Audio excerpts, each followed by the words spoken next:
mensagem de hoje, ela tem como título Vida Remendada ou Renovada.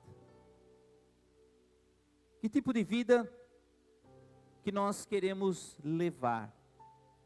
Então o Senhor Jesus, quando Ele trouxe essa parábola, é importante a gente entender que Ele fala de um contexto daquela época. É muito fácil para o judeu, naquele momento que ele escutou a palavra, entender o que o Senhor Jesus Cristo queria dizer naquele momento. Talvez para nós, no contexto atual, nós tenhamos algumas dificuldades para entender o que Jesus ele quis dizer. Naquela época não havia indústria têxtil. As roupas eram muito difíceis de confeccionar, eram feitas manualmente. As pessoas, elas tinham a sua roupa e elas usavam essa roupa no seu corpo até gastar, até ficar toda furada, rasgada, rota, e aí então eles trocavam de roupa. As pessoas faziam uma viagem, elas iam só com a sua única muda de roupa, e chegavam lá no seu destino com a mesma roupa. Durante a viagem paravam, lavavam ela e continuavam com a sua roupa. Então as pessoas não levavam 2, 3, 4, 5 mudas de roupa.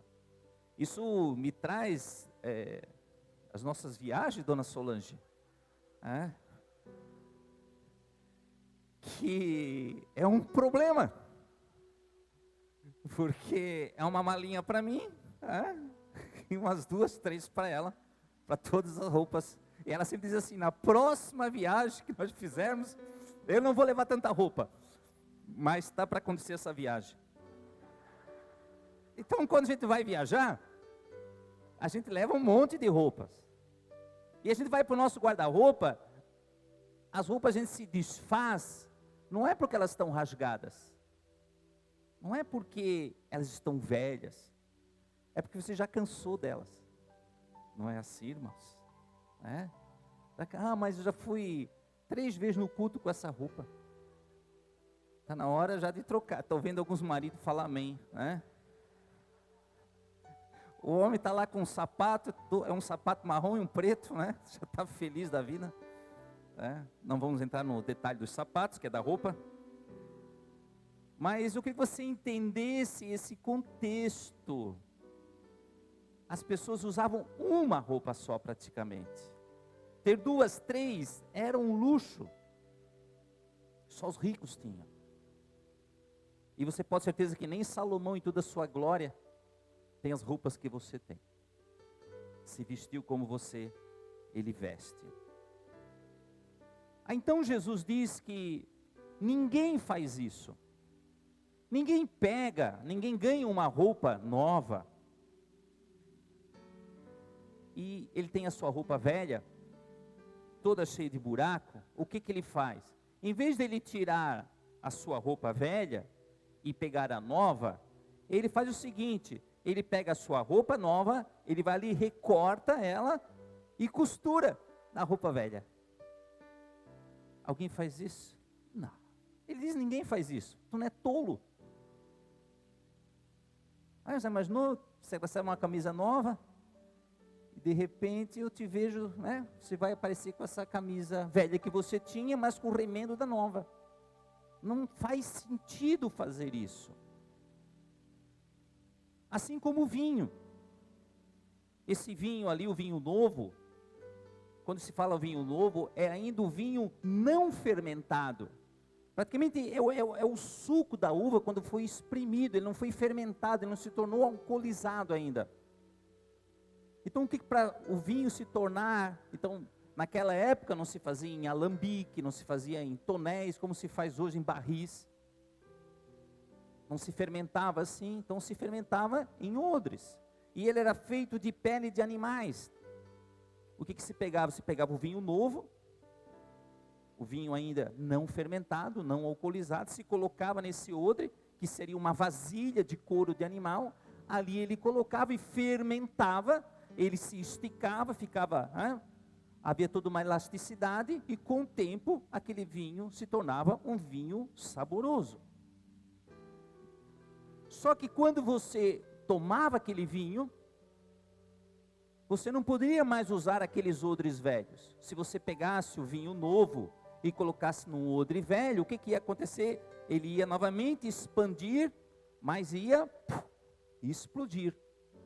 Então, para aquela época, o cara dizia, não, mas ninguém faz isso. Ninguém chegaria ao ponto de pegar um vinho novo e colocar num odres velhos. Bom, o que Jesus quer trazer para as nossas vidas? O que Jesus quer falar para nós?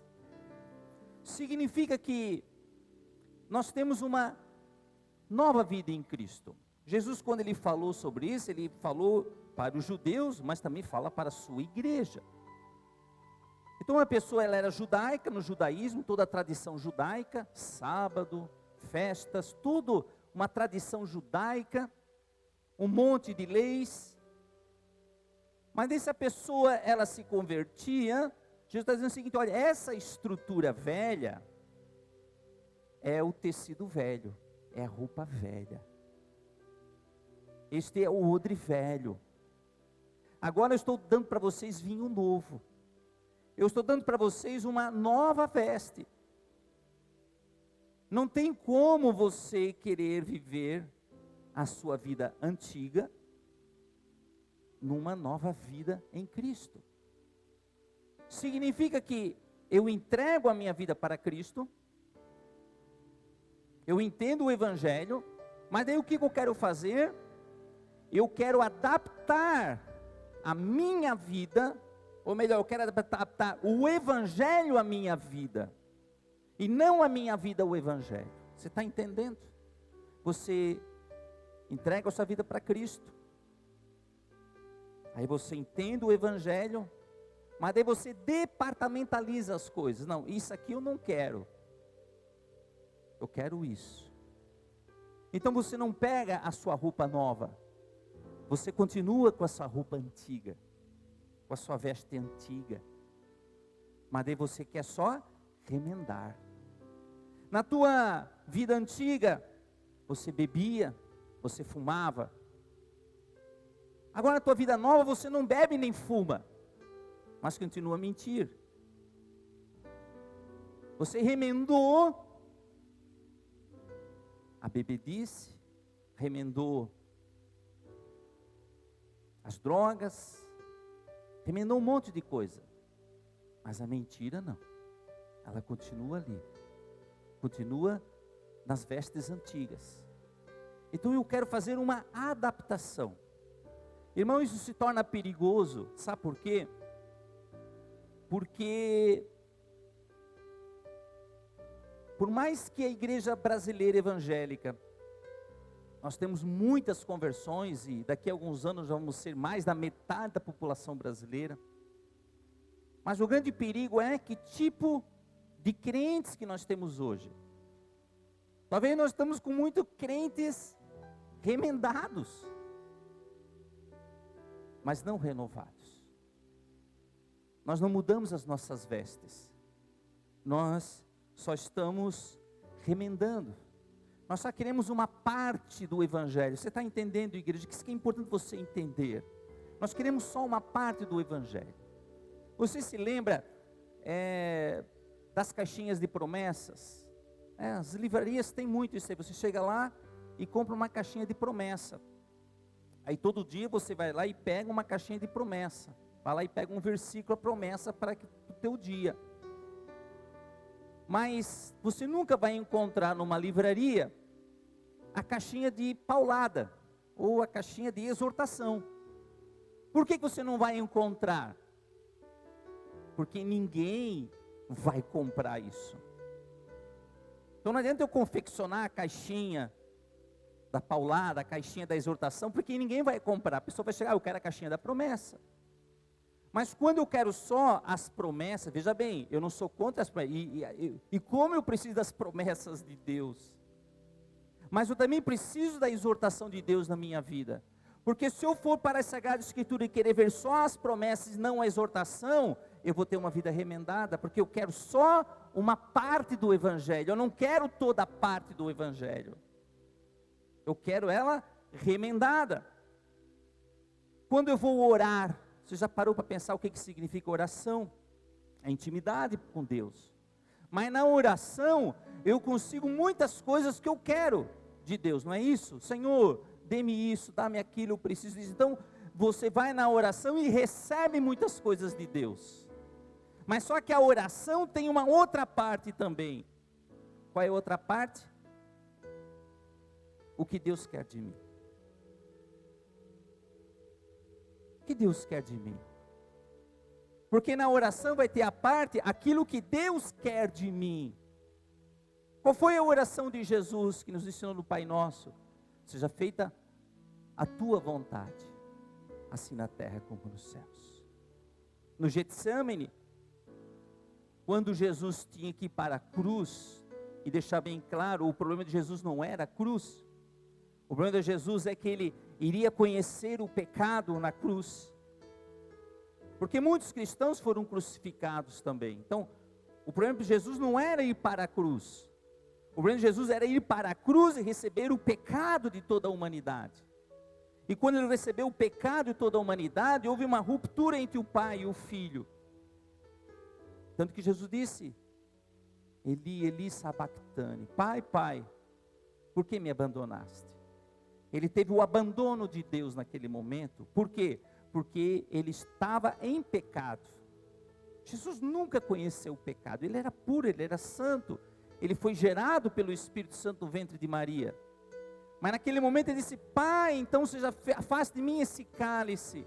Porque o cálice é a ira de Deus, ele ia conhecer a ira de Deus, que era o pecado. Tanto que houve trevas, houve terremoto, aquilo era a ira de Deus. Ele se separou do Pai por um instante. Mas então ele disse, seja feita a tua vontade. Mas aí foi uma oração. E ele teve que entender que nessa oração tinha que ser feita a vontade de Deus para a sua vida. Então quando nós oramos e só buscamos de Deus o que nós queremos, ou vamos para a Bíblia e queremos só aquilo que a Bíblia tem de bom para nós, e não a exortação, e nem, porque a palavra de Deus é uma só, seja para o mal, seja para o bem. Por isso que a palavra de Deus diz que ela é como uma espada de dois gumes. Ela tanto corta de um lado e salva, quanto do outro lado ela condena. Talvez você esteja aqui nesta noite e quer só uma parte da minha mensagem. Vai querer continuar com a vida remendada. Algumas partes você não vai querer. Por quê? Porque vai ter que ter mudança. Eu prefiro continuar com a minha vida remendada. Aí eu vou remendando. Eu remendo o casamento, eu remendo o trabalho, vou remendando o meu ministério, tudo eu vou remendando. Então, eu estou com a vida toda remendada. Se nós olharmos para a igreja, né, quando estava preparando a mensagem, aí olhando para a igreja, olha a igreja como um todo. Quando Lutero teve, né, a iluminação de Deus e fez a reforma da igreja, qual foi o versículo que aquilo foi uma luz para Lutero? Lutero era um homem que vivia angustiado diante do pecado. E ele se confessava todos os dias, ele via a ira de Deus. Ele diz, eu pequei, eu vou para o inferno, eu pequei, eu vou para o inferno, as obras. Então, ele sempre queria fazer mais obras para ser salvo. Até que um dia, a palavra de Deus se revelou para ele, livro de Romanos, onde diz que o justo viverá pela fé. Aí ele entendeu a salvação pela fé. Só que quando a igreja entendeu que a salvação era pela fé, a igreja ficou ali, ela parou. Ela não se revestiu de uma nova roupagem, Ela continuou com a roupa velha. Ela só fez um remendo. E entendeu que o justo viveria pela fé. Aí tivemos um novo remendo. Aí vieram os anabatistas.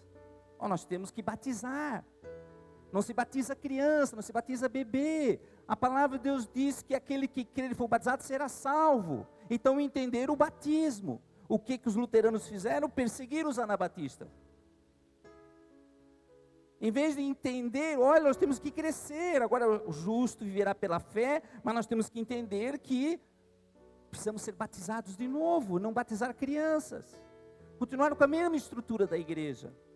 Os anabatistas não tiveram a revelação, olha, nós temos que batizar os adultos. Parou ali? Não. Mas os batistas pararam ali, os anabatistas, daquela época.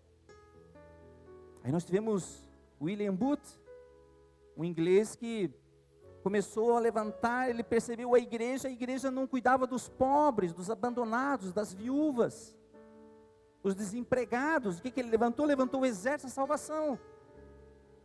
E a igreja começou a ir atrás dessas pessoas, mas se esqueceu das outras coisas.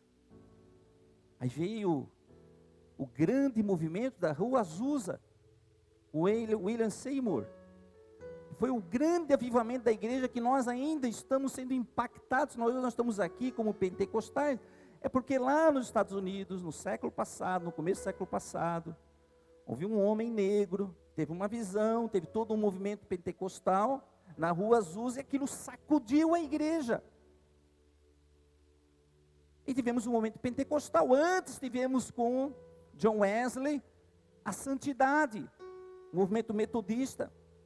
Depois o Seymour com o pentecostalismo. Mas tudo isso foram remendos. Nenhum pegou uma roupagem nova, a igreja com uma nova roupa. Cada um departamentalizou a igreja.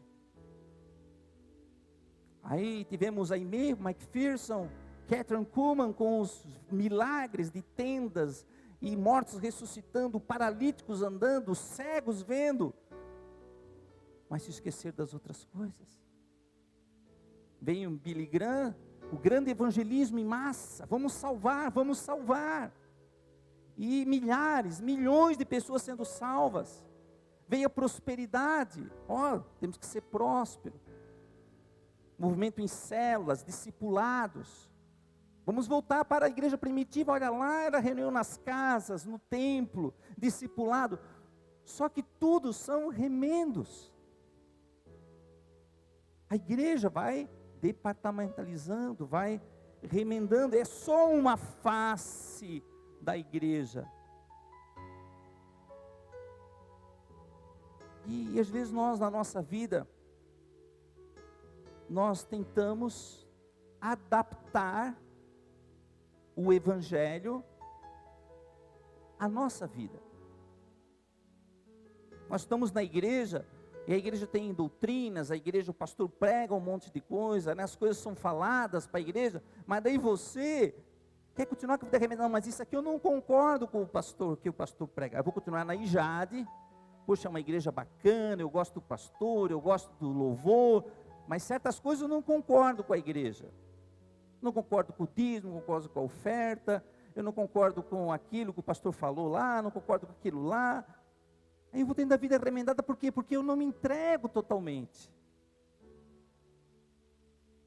O que Deus quer de você, em termos disso tudo? Lá em Efésios, capítulo 4, versículo 22, vamos lá em Efésios 4, 22.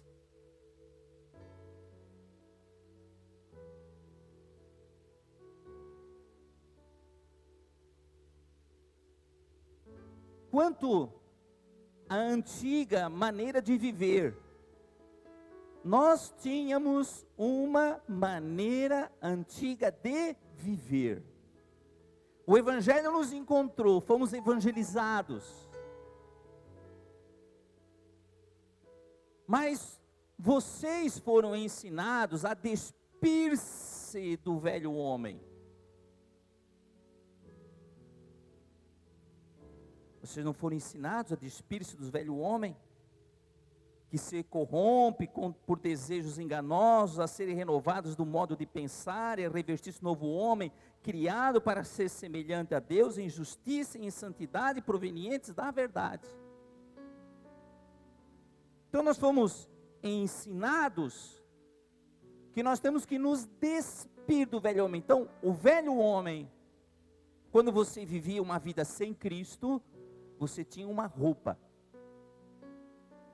Essa roupa era suja, em frangalhos. Agora, a palavra de Deus diz que esse velho homem, ele tinha desejos corrompidos, mas ele quer agora que você seja renovado. No que?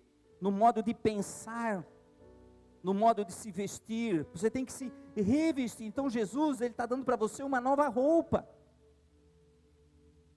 Ele está dando o evangelho da salvação, uma nova maneira de pensar, uma nova maneira de viver, uma nova maneira no teu casamento, uma nova maneira dos teus filhos, uma nova maneira de você trabalhar, um novo ministério. Deus está dando tudo, é o pacote completo. Mas eu não quero o pacote completo. Eu quero só uma parte, algumas partes do evangelho. Eu não quero o evangelho total, eu quero só algumas partes. E se eu quero só umas partes, eu continuo com a roupa velha, e vou lá e pego algumas partes da roupa nova, e coloco na roupa velha. Jesus disse que ninguém faz isso. Ninguém faz isso aqui como parábola. Mas se ninguém faz e ninguém é tolo bastante para pegar uma roupa velha, em vez de jogar fora, pegar a roupa nova, fazer remendo nela, cortar o tecido e botar na roupa velha, ninguém faz isso. Mas por que espiritualmente nós fazemos isso? Então isso é loucura, é estupidez. Quando Jesus disse que o vinho novo, colocado no odre velho, o que vai acontecer? O vinho novo, ele vai fermentar, ele vai expandir. Mas como o odre é velho, pum, vai explodir. Presta atenção, querida igreja. Você tem uma nova mente. Você é um novo homem. Você é uma nova mulher. A tua nova vida é um odre novo. Não é o odre velho. Se você quiser continuar com a velha vida, com o odre velho, e colocar esse vinho novo, que é o evangelho, dentro de você, você vai explodir. A tua mente não vai aguentar. Você vai viver como louco, como doido. Você vai ter muitos conflitos, muitas lutas, porque você não quer se livrar do velho homem. Você quer continuar com o velho homem. Lá em Romanos, capítulo 12, versículo 2, diz assim: não se amoldem, Romanos 12, 2, não se amoldem ao padrão deste mundo, mas transformem-se pela renovação da sua mente, para que sejam capazes de experimentar e comprovar a boa, agradável e perfeita vontade de Deus. Então Deus tem para você, Ele quer que você experimente a boa, agradável e perfeita vontade dEle na tua vida. Mas para isso, eu não posso me amoldar. As pessoas que trabalham em ferramentaria, isso eu aprendi aqui em Joinville, quando vim para Joinville, que aqui a pessoa dizia: qual é a tua profissão? Eu sou ferramenteiro. Aí eu pensava assim, ferramenteiro, ele sabe que ele faz foice, pá. Eu sempre pensava alguma ferramenta. Mas não era isso, né? Ferramentaria, ela faz moldes. Então, esse copo aqui, não, copo não, tem esse copo de plástico, né? Pegar um, tem um, qualquer coisa de plástico aí. Ah? O óleo? Tá aqui, isso aqui, esse aqui é de plástico. É de vidro, tá? Mas não quero mentir no altar, mas faz de conta que é plástico. Ah, tem aqui a tampinha que é de plástico, eu não vou mentir. É? A tampinha de plástico. Essa tampinha de plástico é feito um molde. Eu me esqueci qual é a matéria-prima ali que vocês usam. Quem é que é ferramenteiro aí? Hã? Não, mas lá na ferramenteria lá. Aço? É aço mesmo? Então é aço. Aí tem lá aquela máquina lá, é CNC, é isso? A CNC, viu? Alguma coisa eu aprendi já, né? Ela fica lá, é que nem aquelas impressoras 3D. Ela fica lá. Ela faz o quê? Num aço, ela faz um molde disso aqui. Aí depois vai para a empresa de plástico, o que ela faz? Ela joga o plástico ali dentro do molde e sai a tampinha prontinha. Isso é a indústria. Aí a palavra de Deus está falando que o mundo, ele tem um moldes. Todo mundo sai igualzinho. Se rebela contra a igreja, se rebela contra Deus, não quer saber do Senhor.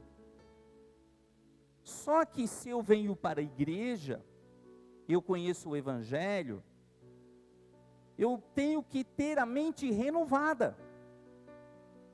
Eu tenho que ter a nova veste, eu tenho que me despir do velho homem. Porque se eu quiser pensar com a mente antiga dentro da igreja, eu vou ter sérios problemas. Você vai ter muitos problemas dentro da igreja. Porque você está remendando. Você não mudou a sua mente, você continua com a tua mente antiga. Aí você olha para a igreja, você não vai se adaptar a ela. Por quê? Porque você quer que a igreja se adapte com você, mas você não quer se adaptar com a igreja, e você vai fazer parte do exército de desviados. E nós temos tantos. Agora o IBGE tem um novo, no censo, coloca ali, evangélico nominal. Ele só é evangélico, mas ele não frequenta nenhuma igreja. A gente nunca pensava que iria acontecer algum dia na vida dos crentes, que ele teria uma vida cristã sem igreja. Não, ele tem uma teologia própria.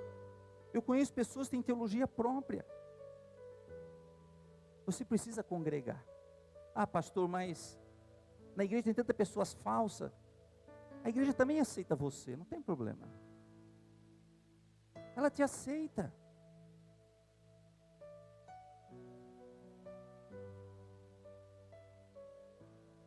Ah, mas tem tanta gente que fofoca. Nós te aceitamos também.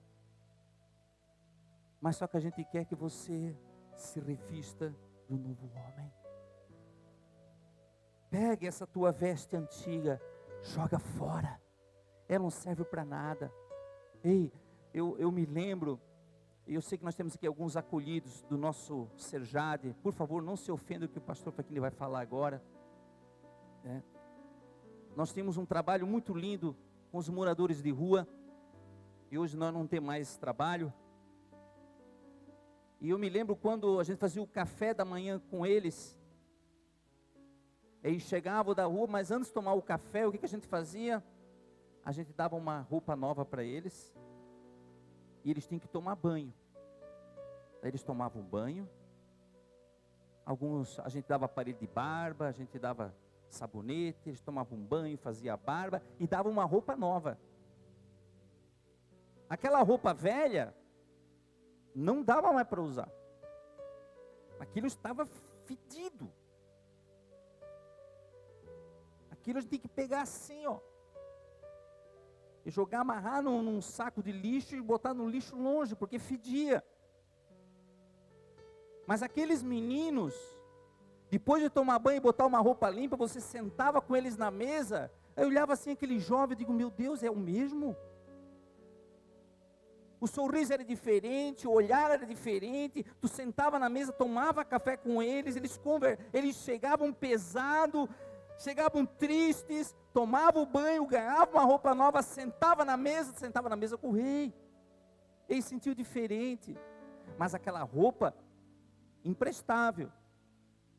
Aí o Espírito de Deus me trouxe que é assim que nós estamos. Nós andamos lá no mundo, nos sujamos, ficamos infectados, aquilo fede. Aí viemos para a igreja e queremos sentar na mesa do rei, com o rei, com a roupa suja. Quem vai conseguir tomar um café com uma pessoa dessa fedendo? Não, pastor, essa minha roupa aqui eu gosto dela. Mas eu quero pegar umas partes dessa roupa nova, bonitinha, e vou botar aqui, vou remendar aqui. Mas continua fedendo. Continua cheirando mal. Não é a roupa que Deus quer para você. Deus quer te dar uma nova roupa. Por isso que ele diz, não te amolde ao padrão do mundo, mas transforme-se pela renovação da mente. Então tudo começa na mente. Hoje é dia da ceia do Senhor. E Deus quer que você pare de remendo.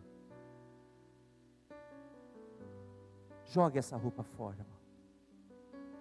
Pegue a roupa da santidade. A roupa da justiça de Deus. Pare de mentir, pare de roubar, pare de fumar, pare de beber. Pare de tantas coisas. E se revista do novo homem, né? Você tem que se despir desse velho homem. Vamos lá embaixo. Quero chamar os nossos pastores para a Santa Ceia.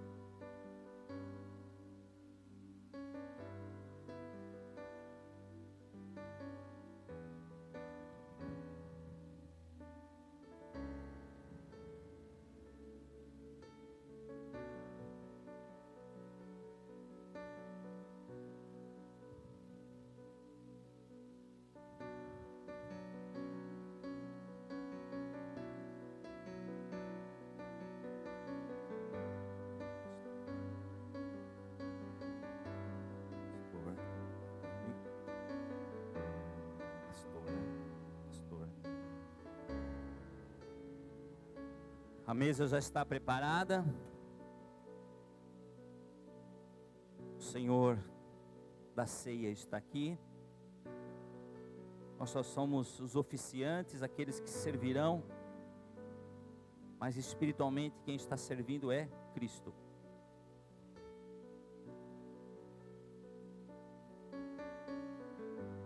Nós temos aqui sobre esta mesa o pão. Em memória do Senhor. Isso aqui representa o corpo. Nós temos o cálice, que representa o vinho.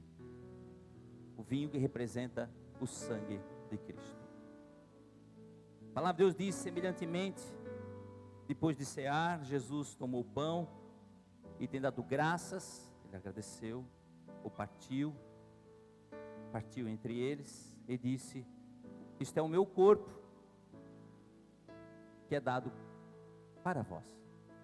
Fazer isto em memória de mim.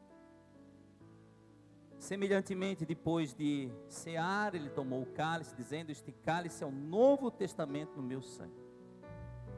Fazer isto também em memória de mim.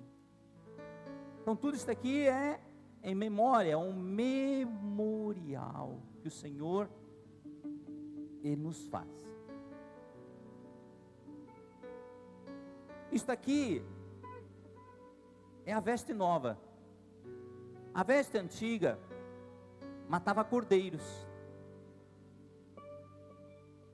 Quando a pessoa pecava, ela tinha que ir ao campo pegar o seu cordeiro branco, macho, o melhor dos cordeiros. Ele trazia para o sacerdote, ele pedia perdão dos seus pecados, colocava as mãos sobre o cordeiro e o pecado daquele homem e daquela mulher era transferido para o cordeiro. E o cordeiro então ele era imolado, sacrificado no altar de sacrifícios, no altar de holocaustos. E ali então o cordeiro inocente morria no lugar do pecador. Depois o sumo sacerdote pegava todo aquele sangue, toda aquela matança de cordeiros e levava no lugar santíssimo, que era um templo. E lá nesse lugar santíssimo só ele poderia entrar, ninguém mais poderia entrar. Lá ele apresentava, ele colocava sobre o propiciatório, era uma tampa, que era a Arca da Aliança. A Arca da Aliança tinha uma tampa de ouro chamada propiciatório, e ali ele colocava o sangue dos animais, e ele fazia a intercessão pelo pecado do povo, de todo aquele povo. Então Deus recebia como oferta, presta atenção, irmãos, isso aqui é importante para você entender a ceia do Senhor. Deus recebia como oferta de sacrifício o sangue daqueles animais. Em vez de morrer o pecador, morria o animal. Essa é a antiga veste. Na nova veste, na nova aliança, o que Deus fez? A palavra de Deus diz, quando Jesus veio, João Batista identificou Cristo. A primeira identificação de João Batista: eis o Cordeiro de Deus que tira o pecado do mundo.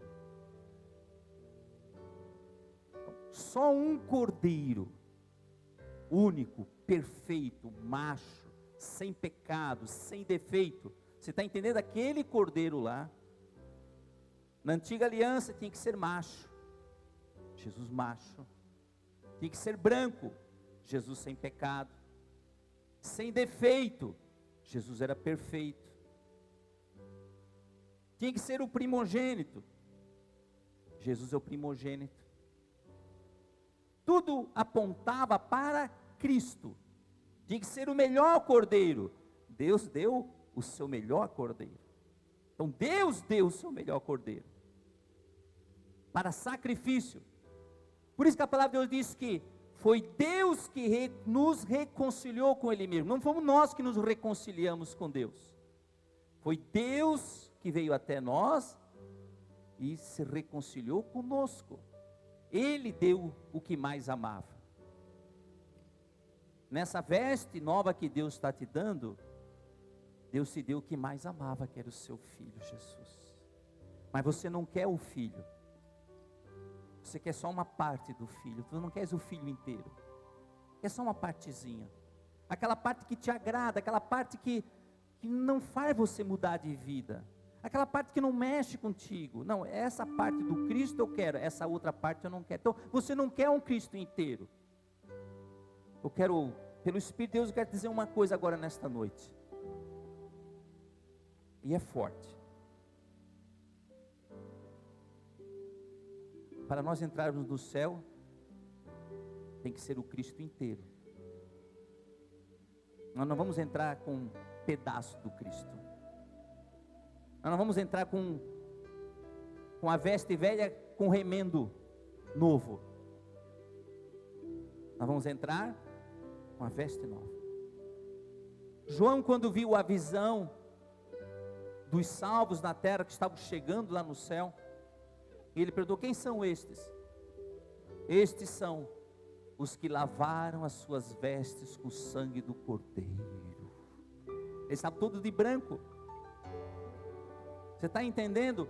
Então, ou nós queremos o Cristo inteiro, total, o Evangelho total, ou se nós queremos remendo, continuamos com a nossa vida antiga. Mas ela é remendada, vamos remendando isso, remenda aquilo. Irmãos, uma hora isso não vai ter mais nem lugar para remendar. Lembre-se do morador de rua, ele vai continuar fedido. A gente queria dar uma roupa nova para ele. Não, eu não quero essa roupa nova, eu quero só um pedaço dela. Aí ele fica com a roupa velha, fedida. Não dá para sentar na mesa do rei com a roupa velha.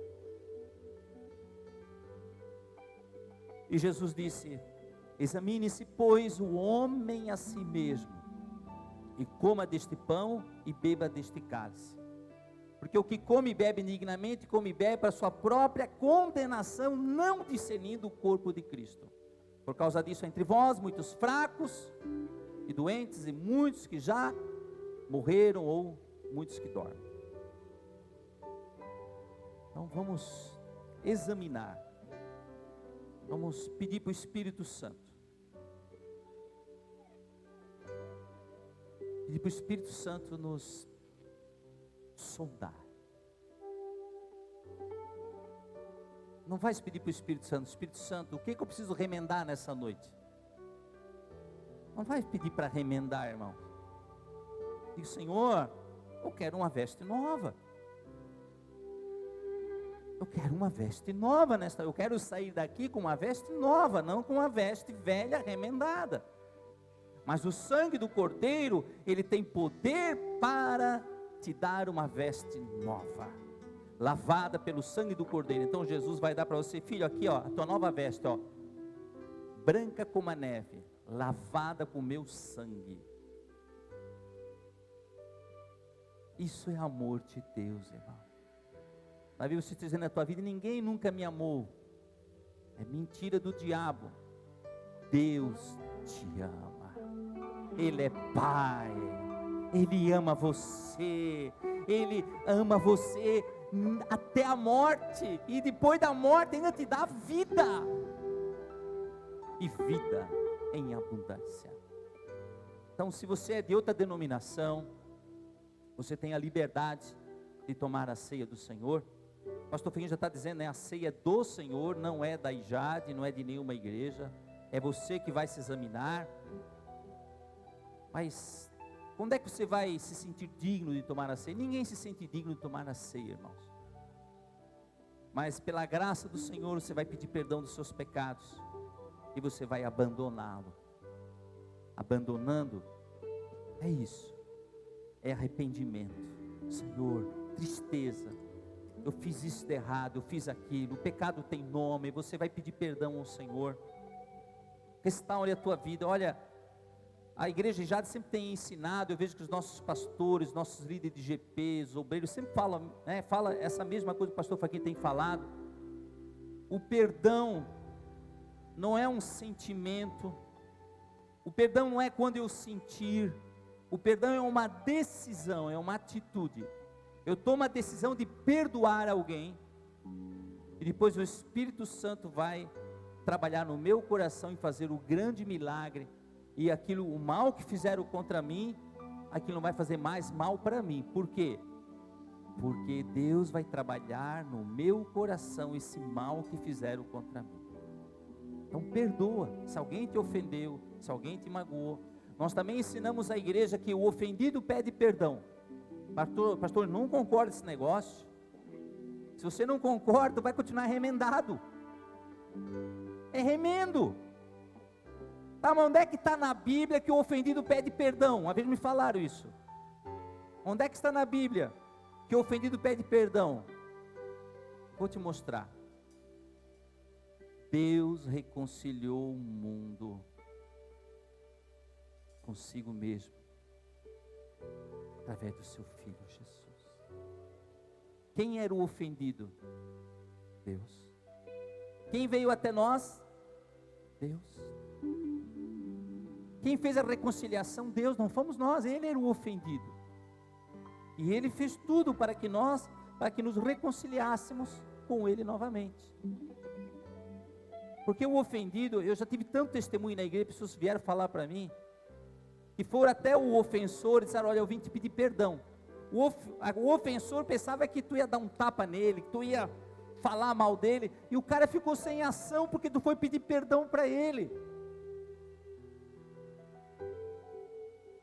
Experimente o perdão, irmão. A oração do Pai Nosso: perdoai as nossas ofensas, assim como nós perdoamos a quem nos tem ofendido. Perdoai as nossas ofensas, Deus. Perdoai as nossas ofensas, perdoai as nossas dívidas, assim como nós perdoamos aos nossos devedores. Olha, eu vou pedir perdão para Deus, mas eu peço perdão para Deus, mas também perdoo os outros. Perdoa o teu pai, perdoa a tua mãe. Nós estamos aí alguns cultos falando da honra, a recompensa da honra. Honrar o pai, honrar a mãe, honrar o seu pastor, honrar o seu líder de GP, honrar o seu chefe no seu trabalho, honrar o seu chefe de equipe, o dono da empresa, honrar o nosso governador, honrar o nosso prefeito, honrar o nosso presidente. Isso é só bênção para nós. Como é importante que você aprenda a honrar as pessoas que estão acima de você. Quando eu não honro, eu tenho um sério problema de submissão. O pastor já explicou a diferença entre submissão e obediência. Obediência é quando a gente manda fazer algo e você faz. Mas só que dentro do teu coração você não é submisso, você vai lá e murmura, reclama, faz reclamando, faz murmurando. Isso não é bênção. Você só obedeceu, mas não se submeteu à autoridade. Aprenda a honrar as pessoas que estão acima de você. Tem um líder de jovens aqui, honre ele. Você tem um líder de adolescentes, honre. Você tem um líder de GP, honre o líder de GP. Chegue no horário certo, saia, no horário certo. Compartilhe a palavra, honre o teu líder de GP, tudo que ele está pedindo, faça. Ah, mas o líder de GP, eu sou mais espiritual que ele, eu entendo mais da palavra que ele. E daí? Se você sabe melhor do que ele, que bênção vai ser no GP. Aí você vai mostrar para os outros o que é um submisso. O que é uma pessoa que se submete à autoridade de alguém. Isso é a coisa mais linda no reino de Deus, é quando alguém se submete à autoridade. É bênção, você vira a chave. Honra teu pai e tua mãe para que se prolongue os teus dias na terra. Olha, é o primeiro mandamento com promessa. O pai diz, filho, não vai lá. Ele vai. Lá tem drogas, vai ter acidente de trânsito, vai ter tiroteio, vai ter morte. Ele vai ceifar a vida, vai perder sua vida por desobediência. Gire a chave da honra, que Deus vai te honrar também. Se você não assistiu essa mensagem, assista a recompensa da honra, ou a outra mensagem, os milagres acontecem. Não há milagres onde há desonra. Uma casa que tem desonra não tem milagres ali. A honra é quando eu dou o devido valor a algo, e desonra quando eu não dou o devido valor a algo. Honra o teu líder, honra o teu pastor. Nós temos na igreja, irmãos, pastores e obreiros que vivem da obra. Você já parou para pensar nisso? O quanto você deveria honrar essas pessoas? Perguntar se estão precisando de algo, dar um presente para eles. Olha, você cuida do meu filho que é jovem, eu orei por você e disse, Deus me fez eu dar um presente para você. Vem, eu quero dar um presente para você. Isso é honra. Ah, mas o que as pessoas vão pensar é puxa-saquismo. Irmão, essa cultura é do diabo. Honre as pessoas, honre os seus líderes. Se tem um GP, vai lá e faça uma surpresa para o líder de GP. Vão lá os membros, vão lá e compram um presente para eles. Olha, eu quero te honrar, nós queremos te honrar. Você tem cuidado da gente, você tem aberto a sua casa. O que você tem feito, ninguém tem feito por nós. Honre essas pessoas. E nós estamos jogando a honra fora, irmãos. Ninguém honra mais ninguém. Por quê? Porque nós queremos ter uma vida remendada. Não queremos as vestes novas que o Senhor nos dá.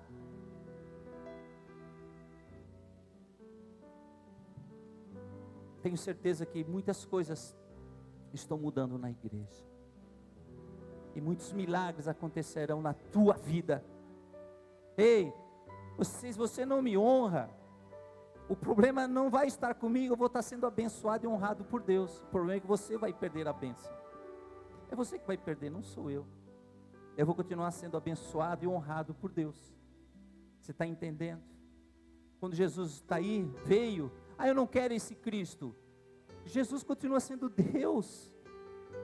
O problema é que você vai para o inferno.